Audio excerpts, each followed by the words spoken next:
कहानी का नाम मेहनत का फल। एक गांव में गोपाल नाम का एक लड़का अपने माता पिता और दादाजी के साथ रहता था।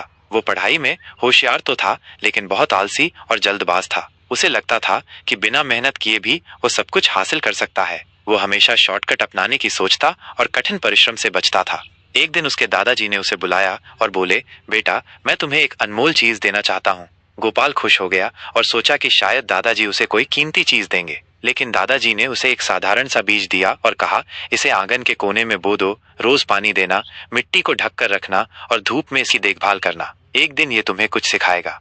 गोपाल ने बिना कोई सवाल किए बीज बो तो दिया, लेकिन उसका मन नहीं लगा। शुरू के 2 दिन उसने थोड़ा ध्यान दिया, फिर उसे बोरियत होने लगी। वो सोचने लगा, इतनी मेहनत करने से क्या होगा। इससे तो अच्छा है कि मैं कोई आसान तरीका ढूंढूं जिससे बिना मेहनत के कुछ मिल जाए। और उसने उस बीज की देखभाल करना बंद कर दिया। दूसरी तरफ उसका छोटा भाई अर्जुन, जो सब कुछ शांत और मेहनत से करता था, उसने भी वैसा ही एक बीज लिया और रोज उसकी देखभाल करता रहा। वो पौधे से बात करता, उसमें पानी डालता और धूप छांव का ध्यान रखता। कुछ हफ्तों बाद अर्जुन के बीज से एक सुंदर हरा भरा पौधा निकल आया। उसकी कोपलें चमकने लगीं और धीरे धीरे वह पौधा बड़ा होने लगा। जब गोपाल ने यह देखा तो वह हैरान रह गया। वो दौड़कर अपने बीज की जगह पर गया, लेकिन वहां सिर्फ सूखी मिट्टी थी।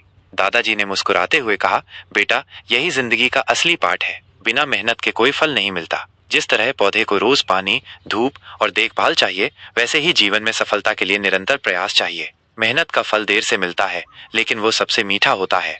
गोपाल को अपनी गलती का एहसास हुआ। उसने अर्जुन से माफी मांगी और दादाजी से वादा किया कि अब वो हर काम पूरे मन और मेहनत से करेगा।